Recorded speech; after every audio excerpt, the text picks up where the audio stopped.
10 Unsolved Hollywood Mysteries That Will Shock You. Celebrities are victims of seemingly unrestricted access to their private lives, since they are always spied on and documented by the media. In some cases though, their fame and popularity proved to be insufficient in saving them from dying or even in finding the true cause of their death. Of course, homicide cases frequently go unsolved not only for decades, sometimes even longer, yet one would expect the police would have an easier job in discovering the killer, if there is one, when the victim is famous. However, many of the celebrity murder and mysterious death cases end up closed, after years of fruitless searching. Still, some of them remain open and even decades after the murder authorities are still attempting to piece together what actually happened. Will we ever find the answers to these tragic events? One can only hope. As of now, however, these 10 celebrity deaths are still unsolved, and at least for now remain a mystery.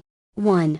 Johnny Stompanato. Lana Turner, one of Hollywood's greatest beauties and sex symbols, she was the original Sweater Girl, was discovered in 1936 by Hollywood reporter-editor Billy Wilkerson after she skipped a high school typing class in favor of a Coke at a soda fountain in Hollywood. Struck by her beauty and figure, Wilkerson gave Turner his card and introduced her to an agent, who promptly got the attractive 15-year-old a part in an otherwise forgettable low-budget film called They Won't Forget. Hollywood soon beat a path to her door, and Lana became one of the most sought-after actresses in the industry. Men were similarly attracted to her, but the success Lana found as a Hollywood leading lady was not something she could duplicate in her personal life. She would be married 7 times in all. None of her unions would last more than 4 years. The relationship for which Lana is perhaps most remembered was not a marriage but an affair. It was both emotionally and physically violent, and it ended in a most unexpected and shocking way. Lana met Johnny Stompanato during the spring of 1957,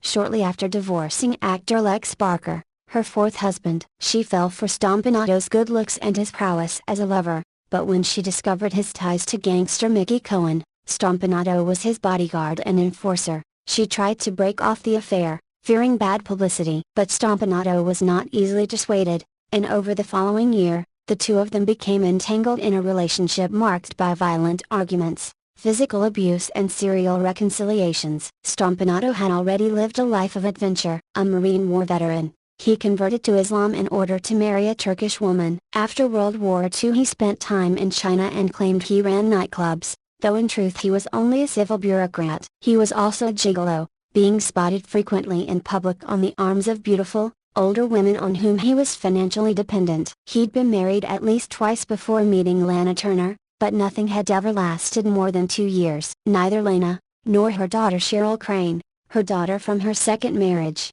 were enamored of Stompanato by the end, but in the beginning, when he was courting her, Lana found him very persuasive. "I believed the lies a man told me, and by the time I learned they were lies it was too late," she would write years later. "He was utterly considerate, and I began to warm toward him physically." His wooing was gentle, persistent and finally persuasive. Shortly after their relationship became public, one of Lana's close friends told her that the man she knew as John Steele was actually mob affiliate John Stompanato. The warning was not enough for Lana to break it off. "Call it forbidden fruit or whatever," she wrote. "This attraction was very deep, maybe something sick within me, and my dangerous captivation went far beyond lovemaking." While in England filming Another Time, Another Place with Sean Connery, Lana hoped on the one hand that when she'd said goodbye to Johnny in Los Angeles, he would follow his previous pattern and move on to another woman. But on the other, Lana soon found herself lonely and reached out to him, asking Johnny to join her. In England, Johnny became physically violent with Lana for the first time. Bored and complaining bitterly about Lana's reluctance to be seen in public with him, an argument escalated to a shoving match. "I reached for the phone, but he knocked it away and lunged for my throat," she wrote. "As his grip closed around my larynx, I managed to let out a loud scream, though I could feel the strain on my vocal cords." Because he'd entered England illegally, using a passport with the alias John Steele, Lana was able to get him deported. But she would eventually have to return to the United States, where he would be waiting. The 1958 Academy Awards marked a milestone in Lana's acting career. She'd been nominated for Best Actress for her performance in Peyton Place. But they also helped set off the final Fatal convulsion that spelled the end of Johnny Stompanato. A photograph of Lana and Cheryl from that night at the awards dinner showed a spectacular Lana in a form-fitting strapless white lace gown. With her wide, bright eyes, flawless skin, charming smile and beautiful platinum blonde hair, Lana and daughter Cheryl, more modestly attired in a green taffeta gown, were the distilled essence of Hollywood glamour and royalty. Watching the ceremony from his home in Beverly Hills, Stompanato grew angrier by the moment. When Lana returned home from the round of post-Oscar parties, he was in the grip of a violent rage. "You'll never leave me home again," he roared. "That's the last time." After castigating Lana for not winning the Best Actress Oscar, and for her growing dependency on alcohol, he began slapping her face. "He cracked me a second time, this time knocking me down. I staggered back against the chaise and slid to the floor," she wrote. "He yanked me up and began hitting me with his fists. I went flying across the room into the bar, sending glasses shattering on the floor." Picking her up again, he grabbed her shoulders and peered down at her. "Now do you understand?" he asked. "You will never leave me out of something like that again, ever." Underlying everything was my shame, she wrote in her biography. "I was so ashamed. I didn't want anybody to know my predicament, how foolish I'd been, how I'd taken him at face value and been completely duped." Lana lay bruised and bleeding in bed the day after the Academy Awards ceremony. Beside her lay a sleeping Johnny Stompanato, completely unaware of his approaching end. Forever afterward Lana would speak of it only as the happening. Cheryl would not speak of it at all. It began on a Friday evening. Lana and Johnny were fighting and Lana would remember later she knew this fight would be a bad one. They were in her bedroom. Cheryl was in her room next door. Cheryl could easily hear everything that was being said. After the Academy Awards, Cheryl had seen her mother's bruised face. There was no question John was beating her. Cheryl never saw, and never claimed she saw, Johnny hit Lana. But the aftereffects, in London, and after the Oscars, were impossible to deny. Outside the bedroom, Cheryl begged her mother and Johnny to stop. "Cheryl, get away from that door," Lana yelled back. "I'm not going to tell you again." Cheryl wasn't going anywhere. But her mother matched her stubbornness. "She wouldn't open the door," Cheryl recalled. "She said, 'Go back to your room.' John is leaving." Only he wasn't leaving. Instead he started making threats. He would cut Lana's face. He would kill Lana's mother. "And I'll get your daughter,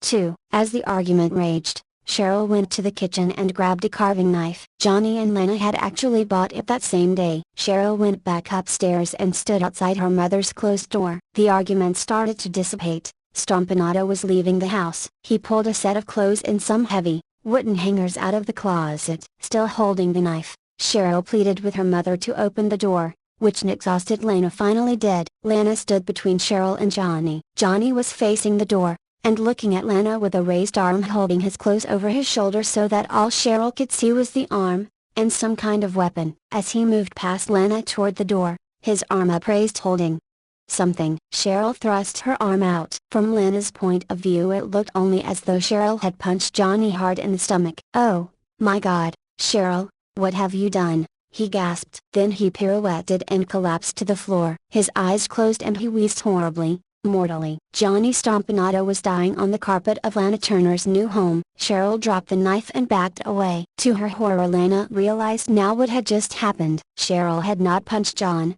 she'd stabbed him. Lana went to Cheryl, who was sobbing, and helped her to her room. Then she returned to tend to the dying Stompanato. He was unconscious by the time he hit the floor. His breathing was heavy. Lana took the knife and dropped it in the sink in the pink marble bar. Then she called her mother. Within minutes a doctor and Lana's mother were there. Turner gave Johnny mouth-to-mouth resuscitation. The doctor gave Stompanato a shot of adrenaline directly into his heart. But it was too late. Johnny Stompanato, war hero, actor wannabe, two-bit hood, gigolo and abuser, was dead. The coroner's inquest into the death of Johnny Stompanato was a white-hot television event, filling up the largest courtroom in the Beverly Hills Hall of Records. 3 out of 4 seats in the court were reserved for the press. CBS and ABC broadcast the inquest live and it went out by radio as well. Interest in the case was enormous. Box office receipts for Peyton Place, already quite healthy, increased by a third immediately after Johnny's death. By an amazing coincidence, one of Lana's key scenes in the movie was a courtroom interrogation in which she was questioned about crimes committed by her daughter. Lines formed for the relative handful of public seats at 6 a.m. Just before 9 o'clock, Under a merciless sun cruelly intensified by TV lights and flashbulbs, Lana, Stefan Crane and their lawyer Jerry Geisler entered the building and were hustled into the courtroom. Because he was the person who had identified Stompanato's body at the morgue, mobster Mickey Cohen was the first person called to testify. An inveterate showman, he made waves in court by refusing to identify the body on the grounds "I may be accused of this murder." After only 2 minutes on the stand, he was excused and left the building. The coroner produced an autopsy report showing that not even a whole team of doctors could have saved Johnny's life from the wound inflicted by Cheryl Crane. He had been stabbed a single time in the abdomen. After slicing Stompanato's kidney, the carving knife had struck a vertebra and twisted upward, puncturing his aorta. Even disregarding that mortal wound,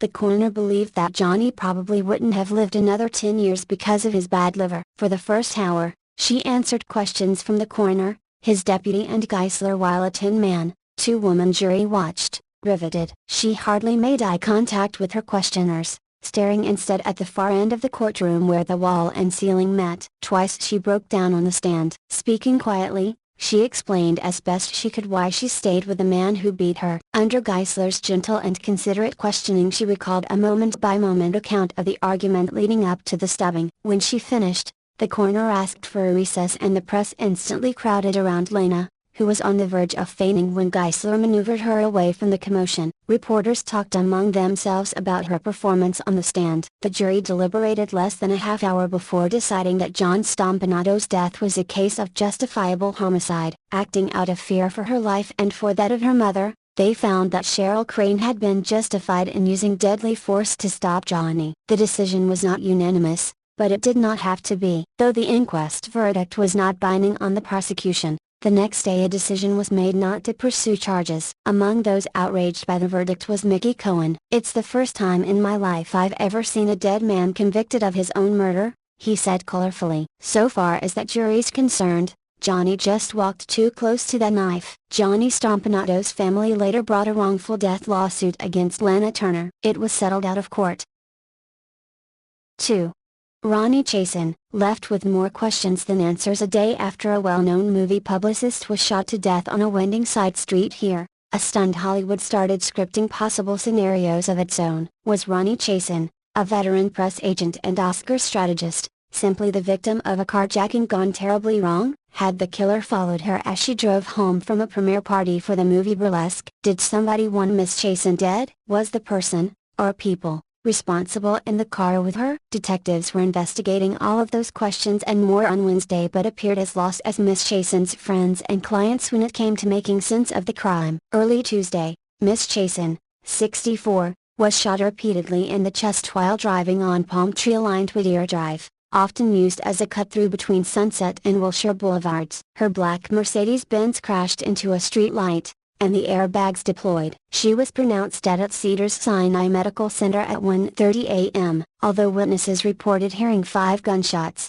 the police on Wednesday would say only that Miss Chasen suffered multiple gunshot wounds, pending the results of a coroner's report. Adding to the mystery, despite a shattered passenger window, there's no damage to the car that I'm aware of from the gunshots, said Sergeant Lincoln Hoshino of the Beverly Hills Police Department. The person could have been in the car, outside the car, could have walked up to the car, driven up, we don't know at this point. Sergeant Hoshino said investigators were collecting security camera images from home and business cameras along the stretch of Sunset Boulevard Miss Chasen had driven before turning onto Whittier. The killing, one of only 3 this year in Beverly Hills, according to the police, stunned a clubby film industry in which Miss Chasen had been a fixture for 3 decades. Getting her start as a bit player on soap operas before quickly making the transition to the dark arts of publicity and Oscar campaigning. On Wednesday, the Palm Springs International Film Festival, a client of Miss Chasen's, offered a $100,000 reward for information leading to the arrest of her killer. About 150 people turned out for an impromptu memorial at the Four Seasons Hotel here on Tuesday night.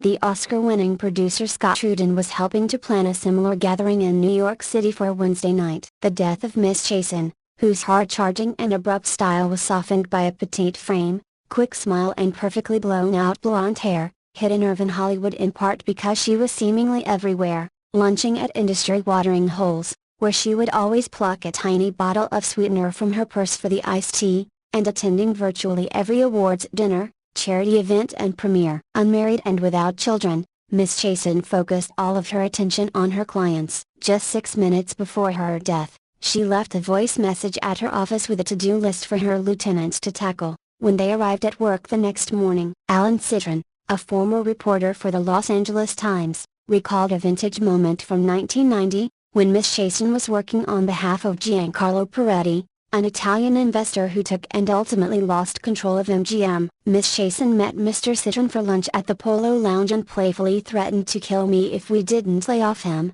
Mr. Citron said. When he laughed, Miss Chasen picked up her butter knife and jokingly pressed it against his chest. When she represented you, she was an unshakable support, said the producer Donald DeLine, whose credits include Burlesque. Vivian Meyer-Siskind, a fellow publicity veteran, noted that Miss Chasen, a close friend, had a charming sense of self-awareness. She was the first one to point out that she was pushy or could drive people crazy, and that was part of her success, Miss Meyer-Siskind said. Armed with a New York accent and a dry wit, Miss Chasen was one of a handful of elite strategists employed by studios to influence the Oscars. In a clever business move, she cornered the publicity market for composers and songwriters, thus making herself an indispensable part of the best song and best score niches of the Oscar race. I'm really almost paralyzed by this, said the producer Richard D. Zanuck, who, backed by a campaign orchestrated by Miss Chasen, won an Oscar for driving Miss Daisy. Miss Chasen grew up in the Washington Heights and Riverdale sections of New York, the daughter of a real estate broker and a homemaker. As a child, Miss Chasen was athletic and gregarious, entering and winning yo-yo contests organized by the Duncan Toys Company, according to her brother, Larry Cohen. It was Mr. Cohen, a director and writer of B-movies, who gave Miss Chasen one of her first publicity jobs, promoting his 1973 blaxploitation movie Hell Up in Harlem. She played in one or two soap operas, I can't remember which, but the rejection of acting wasn't for her, Mr. Cohen said. She was a natural publicist, though. Oh, how she loved to throw a party. 3. Jill Dando. In a series of articles, the Bristol Post will be highlighting all the unsolved murders committed or connected to the city. The first in the series starts with a mystery which has baffled the nation for more than 17 years. Weston Supermare's Jill Dando was one of the seaside town's most famous and much-loved residents. Shock took hold of the area when it was revealed she had been gunned down outside her London home. Police thought they found the killer, a loner, obsessed with the Crime Watch presenter. But he was the wrong man and spent 8 years in prison for a crime he didn't commit. 17 years on, and after a lot of speculation, Jill's family are still no closer to finding out who killed the cheerful and loving mom. The Golden Girl of the BBC was returning home when she reached the door of her home in Fulham on April 26, 1999. But before she could get her keys in her door before she was shot once in the head with a 9mm bullet. There was no sign of a struggle, and the killing was said to have taken place from close range at 11:30 a.m. broad daylight. Immediately, suspicion and the execution style of the shooting led to speculation that Jill Dando was the victim of a professional hit. A silencer was even thought to be used on the gun, as neighbors did not hear the firing. Aged just 37 years old and engaged at the time, Jill was in the prime of her career, a household name. But she worked often as an investigative journalist and on the television show Crime Watch, which meant somewhere along the line she had probably made enemies with the wrong people. Another line of inquiry also being considered was that Jill could have been murdered by an obsessed stalker, which for some television presenters becomes an occupational hazard. Leading the inquiry from the outset was Detective Chief Inspector Hamish Campbell, who said at the time, it could either be a stalker or a hitman. However, there are many theories to be explored and nothing will be left untouched. Detectives believe the killer had staked out her home for at least an hour before the shooting, and there were said to be 7 sightings of a smartly dressed man carrying a mobile phone, who might have donned heavy black framed spectacles in an attempt to disguise himself outside her £400,000 2-story home. Jill's body was discovered by a neighbor 14 minutes after she had been shot. She was taken to Charing Cross Hospital and announced dead on arrival just after 1 p.m. Tributes came in at a rate of 4 a minute to the BBC, while her fiancé Alan Farthing,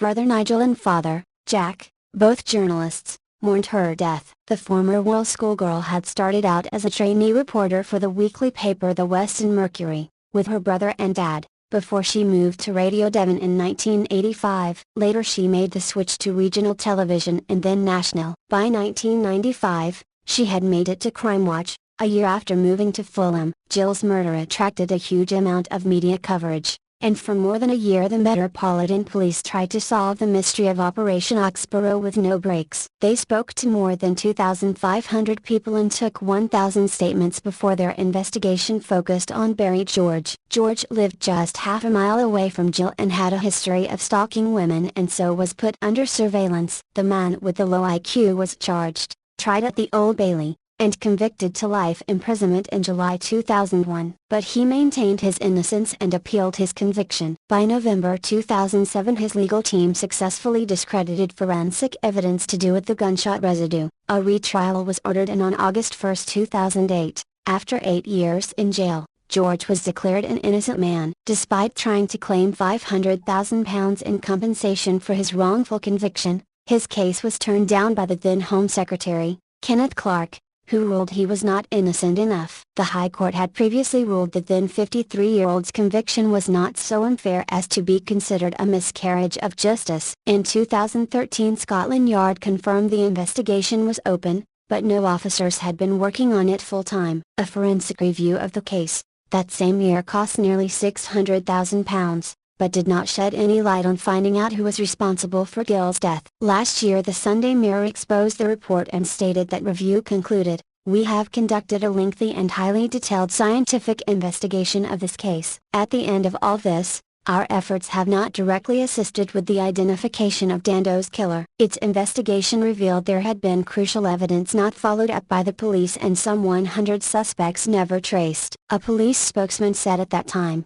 "If any new information comes to our attention, then this will be investigated." Every few years a new theory about who killed Gill and why comes to a head in the national press. With her work as a journalist and on the BBC programme Crime Watch, combined with a professional-style assassination, there seems to be a wealth of theories. Over the years there have been allegations that police have not investigated a wealth of possibilities put forward about Gill's death. Sadly none seem to have ever attracted the evidence to see police charge anyone. But here are just some of the most likely theories put forward. In 2014 a former colleague came forward and said Gill was trying to expose a VIP pedophile ring just months before her death. The source said Gill raised concerns to her BBC bosses about allegations of sexual abuse happening at the BB. The source told the Daily Star Sunday, "I don't recall the names of all the stars now and don't want to implicate anyone, but Jill said they were surprisingly big names. I think she was quite shocked when told about images of children, and that information on how to join this horrible pedophile ring was freely available." Jill said others had complained to her about sexual matters and that some female workmates also claimed they had been groped or assaulted. A BBC spokesman said they would always investigate allegations of this nature, but said they had not seen anything that substantiates these claims. One message to detectives on the Jill Dando case seemed to suggest that Serbian gangsters had plotted to kill her in revenge for the NATO-led bombing of a television station. Detectives were allegedly told that men had met at a London nightclub and planned the hit. Weeks before her death Jill had been the face of a TV appeal for Kosovan Albanian refugees, making her a target from Serb paramilitaries. A message filed to detectives reportedly said, "Dando was murdered by a Serb hitman in revenge for the attack that NATO mounted." The people who planned Dando's murder meet and drink in a club called Scandal in London's West End. One of those involved is a tall male with a swallow tattoo on his neck. A call to the BBC 3 days after Jill's murder contained an apparent death threat against watchdogs Anne Robinson and Alice Beer. Police traced the call to Druids Cross,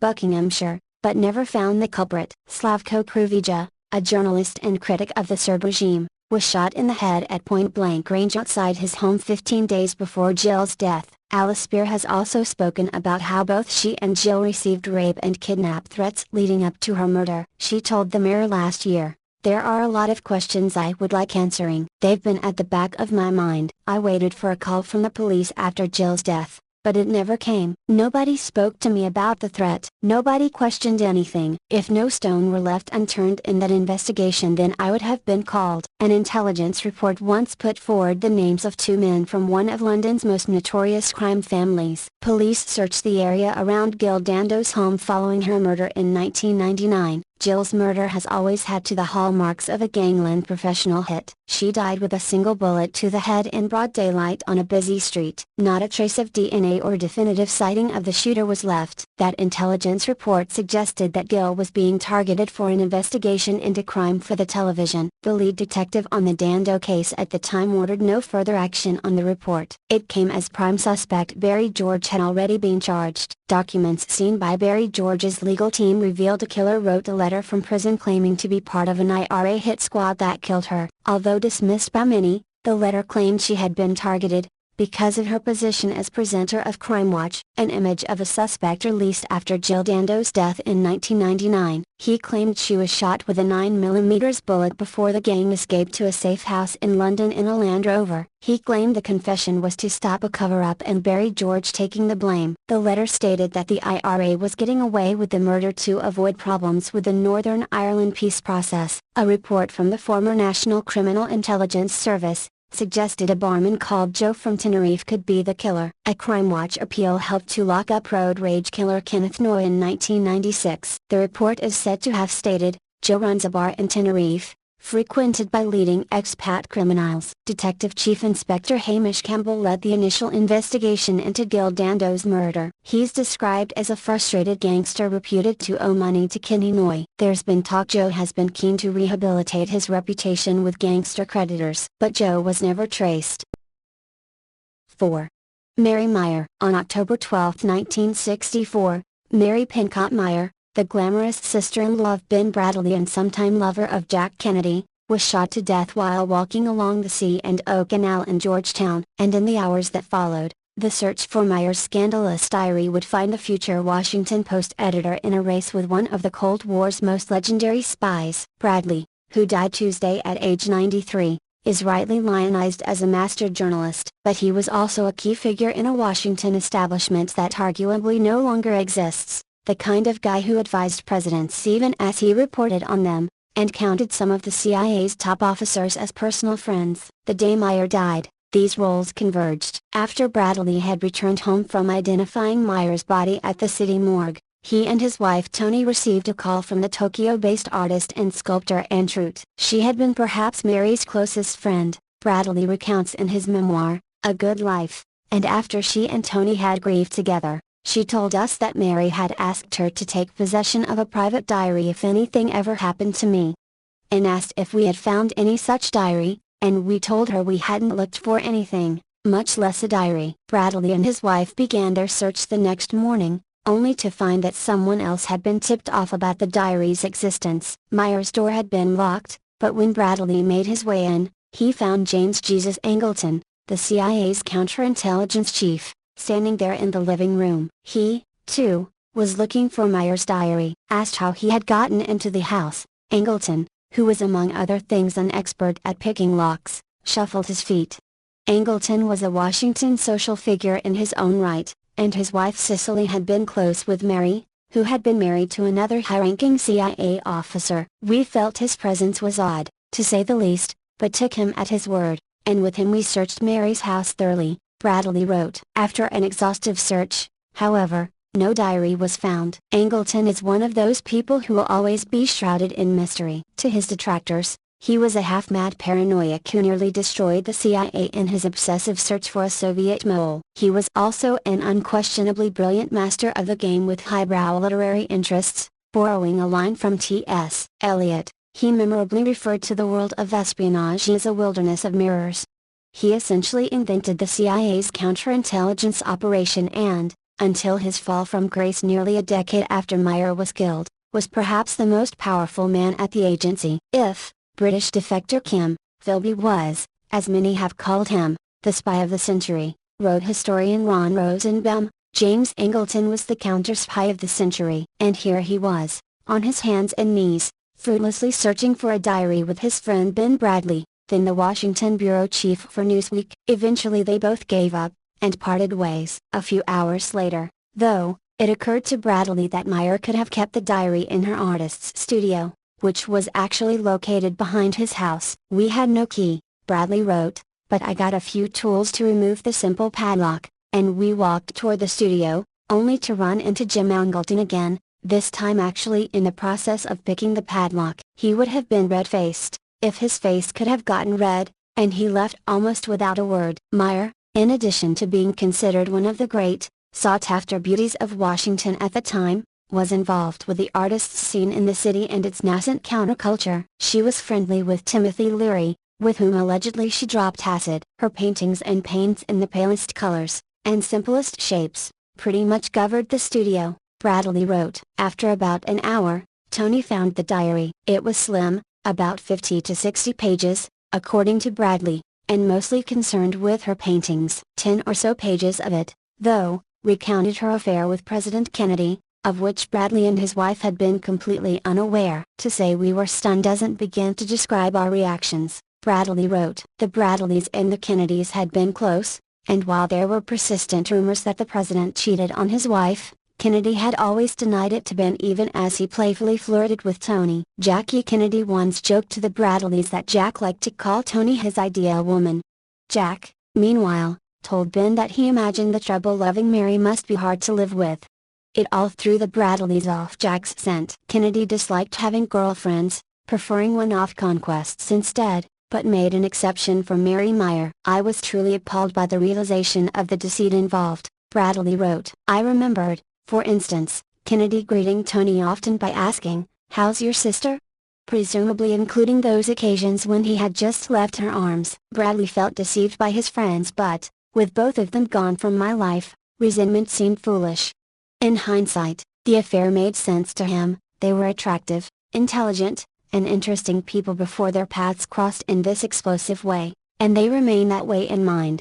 Coming to terms with their relationship, he wrote, was harder for Tony, who had been kept in the dark by her sister and her friend. Mary Meyer had told her friend Andrew that she had wanted the diary destroyed, and while Bradley felt it was in some sense a public document, he agreed that this was mostly a family matter, and went along with Mary's wishes. Here, again, Angleton comes into the picture. In exchange for the diary, he promised Ben and Tony he would destroy it. After all, who better to make something disappear than the CIA? And so Tony handed it over. In 1976, Ann Trute's troubled ex-husband told the National Enquirer about the diary and Meyer's affair with JFK. He said that the pair had smoked weed together on one occasion, and that the romance lasted from 1962 until roughly Kennedy's assassination in 1963. Bradley was on vacation when the story broke and, when reached by his own reporters for comment, told them off the record that the diary had been destroyed. Except it hadn't. A few years after the Enquirer story broke, Tony asked Angleton what, exactly, he had done with it, and Angleton admitted it was still in his possession. Tony demanded he give it back. Angleton complied, and Tony finally set the thing on fire with a friend as witness. None of us has any idea what Angleton did with the diary while it was in his possession, nor why he failed to follow Mary and Tony's instructions, Bradley wrote. According to Trute and Angleton's wife, he burned the loose papers and safeguarded the rest of it, insisting that he had never been explicitly told to destroy it in its entirety. The murder of Mary Pincott Meyer was never solved, and is still a regular fixture of JFK conspiracy narratives. The police apprehended a man shortly after her shooting, but without much by way of evidence against him, he was acquitted at trial. Regardless, the psychic blow of Mary's murder, coming so soon after his friend Jack Kennedy's, had a profound effect on Bradley. Even after more than 40 months in a shooting war, after years as a police reporter, and after more years covering shooting wars in the Middle East, violence as a fact of my life had begun only with Kennedy's assassination, he wrote. And now, after Mary's almost unbearable funeral, he felt that his own world was somehow threatened. 5. David Carradine. Carradine, 72, was discovered naked and hanged in the wardrobe of his Bangkok hotel room on Thursday morning. A rope was tied around his neck and another around his genitals. An autopsy has yet to determine the cause of death. Anti-police said they could not rule out suicide or a sex game gone wrong. The star's personal manager, Chuck Binder, rejected the suicide theory but told CNN's Larry King, "I don't know if you want to call it accidental. I got some calls from Thailand today from a producer that worked with him. I don't want to get into the middle of this whole investigation, but this guy said to me for sure there was foul play." Tarantino, who revived Carradine's career by casting him in Kill Bill, described the star of 1970s series Kung Fu as one of Hollywood's great mad geniuses. Asked if Carradine would have liked his death to be the subject of such fevered speculation, Tarantino agreed. He told CNN, "If the last chapter of his autobiography was the mysterious demise of David Carradine, that would be perfect." Michael Madsen, Carradine's Kill Bill co-star, added, "I think he would like it that way. It's a typical David way to go, the mysterious death of David Carradine." Rob Schneider, the actor and director who appeared with Carradine in 2007, Comedy Big Stan, said there were parallels with the case of Bruce Lee, whose death in 1973 sparked numerous conspiracy theories. "The truth is, I think David always felt bad he took the kung fu role that was originated from Bruce Lee. I think it's a really odd and beautiful mystery that it's the same way as Bruce Lee. We'll never know exactly what happened with Bruce Lee," said Schneider. A maid discovered Carradine's body in the luxury suite of the Nailert Park Hotel in Bangkok, after she knocked on the door and received no response. The actor was in the city to make a film. "This certainly was not a natural cause of death," said Nantana Siraisap, chief coroner at Bangkok's Chulalongkorn Hospital, adding that toxicology tests had been ordered. Police Chief Colonel Somprasong Yinchuam said the investigation was continuing. "We are currently interviewing witnesses, film crew, hotel staff and the last person who saw David alive. So far, no one saw anyone enter David's room around the estimated time of death." Aurelio Gallardo, the hotel's general manager, said the actor checked into the hotel on May 31st, and appeared in good spirits, chatting with staff and entertaining guests by playing piano in the lobby. "I was a fan. I had a very nice talk with him when he checked in. He was very much a person full of life. I mentioned to him that I had seen the film Crank with my family and that was the last smile he gave me," Mr. Gallardo said. Carradine's wife, Annie, and close friends rejected suggestions that the actor deliberately took his own life, despite the fact he had spoken openly of contemplating suicide in the past. Michael Madsen said, "I don't think he was suicidal by any stretch of the imagination. I talked to Annie and she said the most important thing she wanted everybody to know is that David was not suicidal. He was not depressed and he was not going to do something like that." Tarantino added, "There might have been a period of David's long life that he could have been suicidal, but this wasn't the time." 6. Anna Nicole Smith. Anna Nicole Smith was only 39, when she died in a Florida hotel room 6 years ago as a result of an overdose of prescription drugs. A former model, one-time stripper and occasional reality TV star, she was a symbol of her times, a small-town girl turned sex goddess, who was perhaps best known for her surgically enhanced breasts and a brief marriage to a billionaire 63 years her senior. In life, her story possessed some of the tragic qualities of her heroine Marilyn Monroe, including an addiction to painkillers, and she was devastated by the premature death of her son Daniel at the age of 20. But perhaps most tragically of all, Anna Nicole's demise meant her one surviving child, daughter Danellen, has absolutely no memories at all of her mother. Danellen was just 5 months old when her mother died, and her story is told in the documentary Life After Anna Nicole, which airs tomorrow night. Danellen's father, Anna Nicole's former boyfriend Larry Burkett, narrates much of the program and,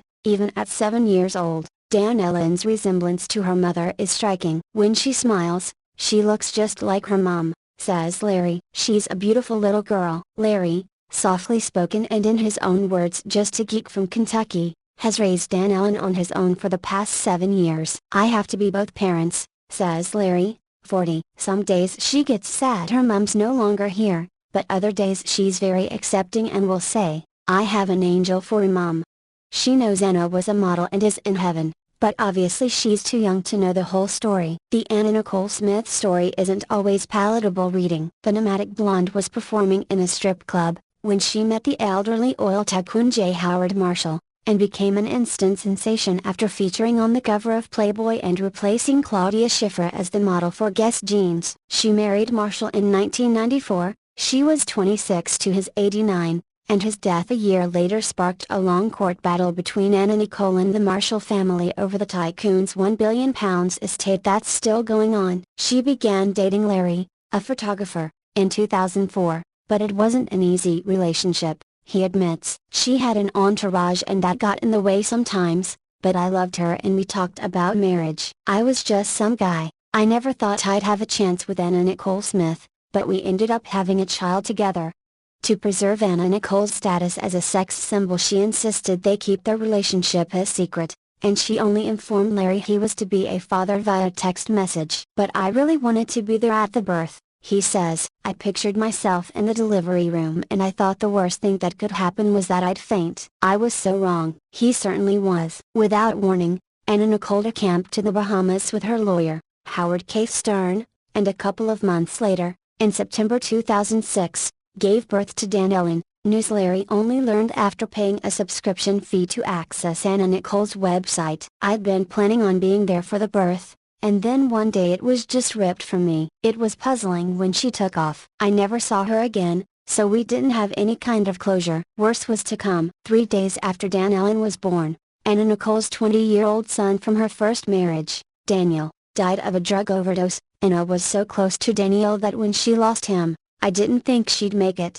says Larry. He was proved right. 5 months after Daniel's death, Anna Nicole also died of a drugs overdose. "I kept thinking about what I could have done differently to help her, but I was helpless." By then Larry had become embroiled in a custody battle over Dan, after several men came forward claiming to be the father, including Anna Nicole's lawyer Howard K. Stern, a previous boyfriend Mark Haddon, and, most bizarrely, Zsa Zsa Gabor's husband Frederick Prince von Anhalt, who claimed to have had a 10-year affair with her. "It hadn't mattered to me that Anna had wanted to keep our relationship secret, but when I had to prove paternity it became difficult. I only had about 20 pictures of us together, but I could have been a fan, anyone."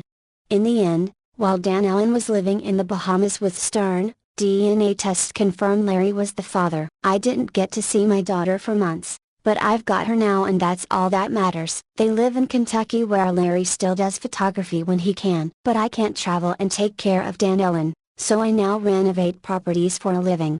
Though he insists he wants to keep Dan out of the limelight, Larry let her do a photo shoot for guest jeans like her mother. Dan loves the guest pictures of Anna, he says. "It's like a connection to her." It's not a regular thing though.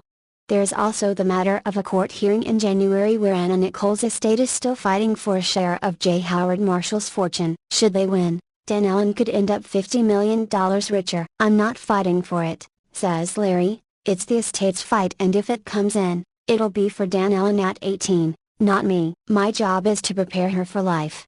Larry once described Anna Nicole's story as a cautionary tale. He says, "I always try to teach Dan about making decisions and how they always have consequences." One day her doll fell off the stairwell and got hurt, and she suddenly asked, "Is that what happened to my mom?" I didn't know what to say except, "No, the doctors couldn't fix your mom, but if you keep yourself healthy and safe, you can grow up to be a good mom yourself." It's hard not to cry when she says things like that, but all I want is for Dan to grow up happy and be her own person. 7. JonBenét Ramsey. 20 years ago, a 911 call reporting a missing, and possibly kidnapped 6-year-old girl launched a murder mystery, one that continues to endure, fascinate and perplex. In their Boulder, Colorado, home on the morning of December 26, 1996, parents John and Patsy Ramsey found a ransom note handwritten on a pad with a black Sharpie that belonged to the family. It demanded $118,000. The exact amount of a bonus recently received by John, for the return of JonBenét, the couple's blonde, child pageant princess daughter. Later that morning, JonBenét's body, beaten and strangled with a garrote around her neck and duct tape covering her mouth, was found in the basement of the family's Tudor brick home. Police are still looking for the killer. At least 37 books have explored the crime, along with at least a dozen TV programs and movies. None have helped resolve the cold case. John and Patsy, among more than 140 suspects, have been investigated. The Boulder County District Attorney at the time said there was insufficient evidence to bring charges, after grand jurors voted to indict the parents in 1998 for child abuse resulting in death and accessory to a crime. More recently, a CBS docuseries this past fall presented a case against JonBenét's brother Burke, then aged 9, as the likely killer, prompting the family's attorney to announce his intent to file a libel suit on Burke's behalf against the network. CBS issued a statement saying it stands by its report. The Ramseys attorney, L.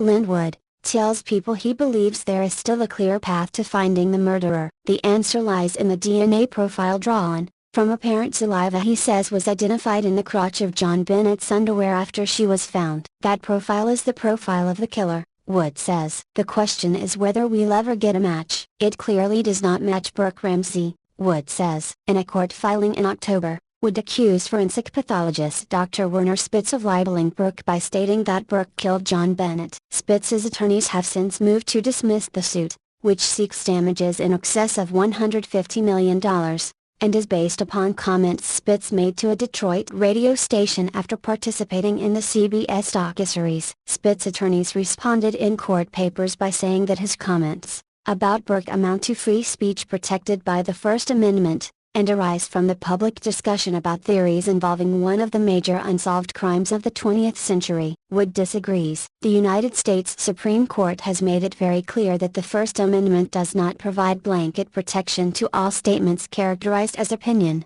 Wood said in a written response to Spitz's motion to dismiss the case. Spitz's statements conveyed that Burke Ramsey killed his sister. That accusation is capable of being objectively proven to be false. Further, Spitz's accusation was based on undisclosed facts and, more importantly, false and distorted facts, Wood said. Simply stated, Spitz's accusation is legally viewed as a statement of fact, not a protected opinion. In a statement to People, the network said after the two-part The Case of JonBenét Ramsey aired in September, CBS stands by the broadcast and will do so in court. Wood points to just one statement about JonBenét's mother early in the broadcast, that he says undermines the entire series' claim of accuracy. The broadcast starts off by stating that Patsy Ramsey developed stage 4 ovarian cancer a couple of years after JonBenét's death. He says Patsy Ramsey was diagnosed with stage 4 ovarian cancer in 1993, 3 years before JonBenét was murdered. If you can't get the little facts right, he says, be very careful about what that person says about the big facts. 2 decades after JonBenét's death, however, the facts as they are known have yet to move the case toward closure or criminal charges. Investigators continue to review whether JonBenét was murdered by an outside intruder or by someone within her own family. A 2008 statement by then Boulder District Attorney Mary Lacy, who publicly apologized to the family for placing them under suspicion, and announced that evidence cleared JonBenét's brother and parents, failed to halt debate. Earlier this month, current Boulder District Attorney Stan Garnett reiterated his belief that his predecessor erred in declaring anyone to be innocent. When any district attorney goes around and starts issuing exonerations based on a particular piece of evidence, that can be very misleading to the public about the nature of the case, Garnett told People, citing the infamously compromised crime scene. He said, the state of the evidence is not one where you could really say anything definitively. But Garnett does not now lay blame on the parents or anyone in the Ramsey family, who are totally covered by the presumption of innocence. He said, if we ever change our opinion about that with regard to the Ramseys or anyone else, we will file charges and say what we have to say about the case in open court. Patsy died in 2006. John, 72 and remarried, owns a promotional marketing firm and lives in Charlevoix, Michigan, and Las Vegas. Burke, 29. Is a software developer in Indianapolis. Burke ended his long public silence about the case last September in a 3-part broadcast interview with Dr. Phil McGraw, stating he had not killed his sister and that his parents had not covered for him. I know that's not what happened. Look at the evidence, or lack thereof, he said. John shared his own account in a 2000 book written with Patsy, The Death of Innocence, The Untold Story of JonBenét's Murder and How Its Exploitation Compromised the Pursuit of Truth. In 2012 he also wrote The Other Side of Suffering. The father of JonBenét Ramsey tells the story of his journey from grief to grace, chronicling his loss of JonBenét, Patsy, and a daughter, Beth, from an earlier marriage who was killed in a 1992 car accident. On December 14, Boulder police announced they are working with the Colorado Bureau of Investigations to again apply the latest DNA testing technology on evidence in the unsolved case, to determine if this new technology could further this investigation. Garnett told People, I don't anticipate that it's going to lead to any dramatic developments in the case, but obviously we would love to solve it. Asked how the years without any resolution have affected John, the Ramseys attorney Wood tells People, I'm hesitant to try to put words into John's mouth. Only he can express his feelings accurately, because he's had to live the experience. I'm sure that there is a mixture of emotions that John experiences. It probably goes from frustration to hope, perhaps at times to anger, he says. But I think that John's predominant position has always been one of hope that one day the killer of his daughter will be identified. He is still involved in efforts to himself aid in the investigation. John, says Wood, is a man of deep faith, and I think that's what has helped him survive. 8. Mary Rogers. Mary Rogers was a Kardashian of the 1840s. The pretty girl became a hit in social circles, based on her looks alone. A brief disappearance, thought to have been done to drum up publicity for the shop she worked at, made headlines across the eastern seaboard. But her mysterious death made waves that even affected Edgar Allan Poe. Mary was born around 1820 in Lyme, Connecticut. She and her widowed mother, Phoebe, moved to New York in the 1930s. Phoebe ran a boarding house while Mary worked at a cigar shop. Anderson's Tobacco Emporium was one of the most popular cigar stores in New York. Writers Washington Irving and James Fenimore Cooper were known to frequent the shop. Mary, a beautiful young woman, was certainly a draw for the young men of New York. The press dubbed Mary the beautiful cigar girl, and her looks alone made her a celebrity. On October 5, 1838, Mary was reported missing by the local papers, causing a minor hysteria. Her mom Phoebe claimed to have found a suicide note, authenticated by the local coroner. The next day, however, the papers declared this was all a hoax, and that Mary had been visiting friends in Brooklyn and hypothesized that it was all a publicity stunt for Anderson's Tobacco Emporium. She returned to work at the shop, but it wasn't long before she quit and went home to help her mother run her boarding house. Mary had plenty of attention amongst the male birders, but one in particular caught her eye, Daniel Payne. They got engaged in the summer of 1841. On July 25, 1841, Mary left home to visit her aunt uptown. She was never heard from again. At first, people assumed she had just run away, likely for attention or to escape her fiancé. After 2 days with no word from her, Daniel filed a missing persons report. It was July 28 when a couple of locals were down by the Hudson River near a popular tourist attraction, Sybil's Cave, when they saw a body floating in the river. Mary's ex-boyfriend, Arthur Carmelian, had recently joined the search and arrived in Hoboken just as the body was retrieved. He identified the body as Mary Rogers. Arthur was a suspect for a time, because of the coincidental timing of his appearance, but he was eventually ruled out. Daniel became a suspect as well after rumors surfaced that he and Mary were fighting a lot, and she threatened to call off the wedding. But he provided a solid alibi. After that, police were out of suspects. The story was in all the New England newspapers. The governor of New York, William H. Seward, even offered a reward for information on the crime. Edgar Allan Poe was an avid follower of the case and began work on a book based on Mary's story. In early September 1841, some boys playing near Sybil's Cave found a pile of bloody clothes in what would become known as the murder thicket. Their mother, Frederica Loss, who operated the Nick Moore House pub, alerted the police. She remembered that on July 25 or 26, Mary and an unknown man had checked into the Nick Moore house. They went out that night, and she never saw them return, but didn't think much of it until the boys found the bloody clothes. On October 7, 1841,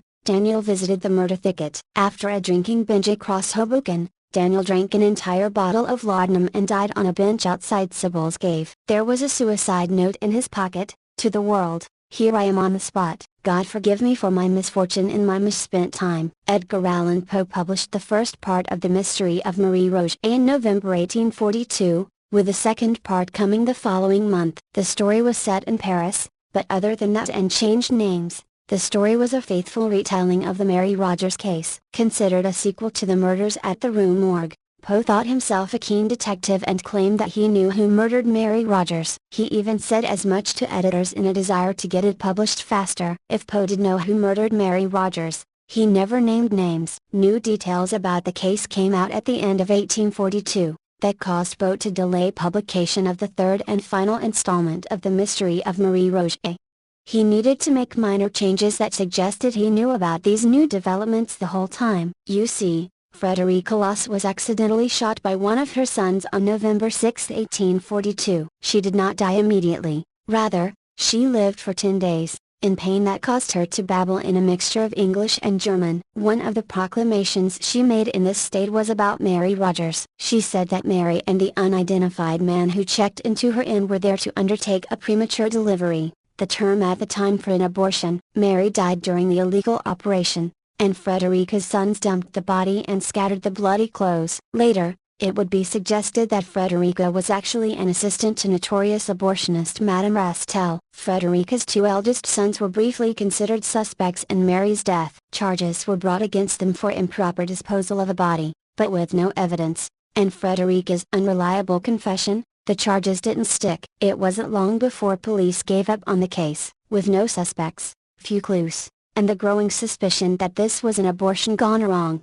There was nothing else for the police to do. To this day, Mary Rogers' death remains unsolved. As an interesting epilogue, Mary's former employer, John Anderson, died in 1881. In the years leading up to his death, he was reported to be unstable and claimed that Mary's ghost was haunting him. He seemed to mean that both literally and figuratively, blaming his association with the dead girl as a reason he was unable to cross over from business to politics. During the extended legal battle over his fortune, one of the opposing lawyers suggested that John Anderson gave Poe $5,000 to write the story of Marie Roget in order to draw people's attention from himself, who, many believed, was her murderer. These claims were never confirmed. 9. George Reeves. On June 16, 1959, George Reeves gave millions of children worldwide firm evidence of why it's important to separate fantasy from reality. Because on that day, in the world of make-believe, Superman was not faster than a speeding bullet. But in reality it was the day that George Reeves was discovered in the wee morning hours, on his bed with a bullet to the temple, apparently self-inflicted. Although the official police report would list Reeves' death as a suicide, his mother insisted her young, happy son was incapable of killing himself. To this day, there are three possible scenarios that explain the death of George Reeves. Born George Kiefer Brewer in 1914 in Woolstock, Iowa to Helen Lesser and Don C. Brewer, young George would grow up in Ashland, Kentucky and later in Pasadena, California where his sister also lived. It was in California where George would take up boxing and amass a record of 31-0 by the time he was 20. But his somewhat controlling mother insisted that he preserve his handsome looks and give a shot at showbiz. So young George hit the stage at the famed Pasadena Playhouse. His talents would soon be noticed, garnering him roles in such films as Gone with the Wind, The Strawberry Blonde and Proudly We Hail. But then came the war. After his return from his duties in World War II, George would find his career in the dumps. Relegated to numerous small B-movie roles from which he would find it difficult to make a living, George realized he needed a big break, so he turned to television. Although he considered TV work to be the low-hanging fruit of his profession, George was desperate, so he took a part in a low-budget movie called Superman, and the Mill People that was to serve as a pilot for a forthcoming television series. He shot 26 segments in the first year, but they would not be aired until 1952. By this time, George was reaching a pudgy 38 years old, but the series would go on to become a huge smash, as they say in the business. Between 1953 and 1957, George would film 104 episodes, making his character famous worldwide. But he began to sense problems with his newfound fame, the same problem that would eventually curse other actors in the business. George was becoming typecast in his character. George Reeves would never be anybody but Superman. Meanwhile, back at the ranch, unbeknownst to the majority of his legion of fans, George Reeves was keeping a huge and potentially damaging secret. He was involved in a relationship not only with a married woman, but with the wife of an MGM Studios executive. Tony Mannix was married to Eddie Mannix, a purported former crime boss who is now employed as a fixer for the studio, someone who keeps the studio's actors' personal lives out of the news. It has been widely reported that Eddie Mannix knew about his wife's relationship with Reeves, but that he enjoyed his open relationship. Tony loved to treat her new beau like a king, and George liked having his sugar mama. She would buy him a new car, open up a nice bank account for him, and even go so far as to purchase him a home at 1579 Benedict Canyon Road for $12,000. Wonder what that house is worth today. But along with the nice things, would come the bad side of Tony. She was controlling, manipulative and,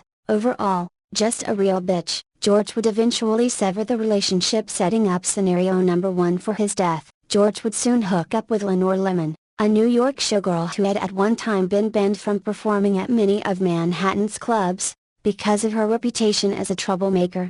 Nice girl. Not only was Lemon reported to have had some kind of connections with the mob back east, But she was also an extremely jealous sort who was known to overreact upon even the smallest of suspicions. What a deadly combination of characteristics. Could Lemon's drunken fit of jealousy have led to scenario number 2? After a year of dating, George and Lenore would announce their engagement to be married, but not before receiving numerous death threats on George's life that included phone calls, traffic accidents, and even one incident in which George would wreck his car before discovering that all of the brake fluid had been drained. Oh, and no leak was ever discovered. Hey, be quiet. I'm trying to sleep up here. On June 15, 1959, 3 days before he and Lenore were to become married and go on their honeymoon to Spain, the couple hosted a small party at their house. Having already retired to his bedroom, George descended the stairs in the modest abode and yelled at the guests to keep the noise down. As the sulking George returned to his upstairs bedroom, his intoxicated fiancée would jokingly exclaim, "Oh no, he'll probably go up to his room and shoot himself." A few minutes later, at approximately 12:30, a gunshot would ring out from Reeves' bedroom. A male guest, Bill Bliss, would run upstairs to check on George only to find the despondent actor on his bed with a .30 caliber Luger pistol on the floor between his feet, and hole in the side of his head. No suicide note was found. The police investigation concluded that the facts surrounding George's death indicated suicide, but that the investigation was an arduous one due to the intoxicated state of the house guests. His toxicology report would later indicate that his blood alcohol level at the time of his death was .27, well beyond the legal minimum for intoxication. Woo! Superman did some drinking that night. Because of the mountain of evidence that doesn't quite match up with the facts of his death, many speculate, even to this day, that George was murdered. Among some of the facts are: no fingerprints on the gun. Was it wiped clean? The spent shell casing was found underneath Reeves' body. There were no powder marks found on Reeves' body. He had several fresh bruises, and the location of the entrance and exit wounds did not line up with the path of the bullet indicated by its entrance into the wall. Reeves' mother would later open an investigation by private detectives who concluded that the death was not a suicide. No charges were ever brought up as a result of Reeves' death. George Reeves, in the gray double-breasted suit that he used as Clark Kent on Superman, would be buried at Forest Lawn Memorial Park in Glendale, California. His marker would read, "My beloved son Superman George Bessler Reeves, January 6, 1914 June 16, 1959. In his will, George would leave his $71,000 worth of assets, including his Benedict Canyon house, not to his fiancée, but to Toni Mannix. Eddie Mannix would die in 1963, Toni Mannix in 1983. We may never solve the mystery surrounding the death of the Man of Steel. 10. Jack Nance. His name was less celebrated than his mane, but for a generation of cult movie fans, Jack Nance's towering hair and woebegone gaze in David Lynch's bizarre first feature, Eraserhead, 1978, made him the Elvis of alienation. For Nance it wasn't much of a stretch to play the movie's gloomy anti-hero, who was beset by panic and hallucinations, when his girlfriend presented him with a slimy reptilian baby.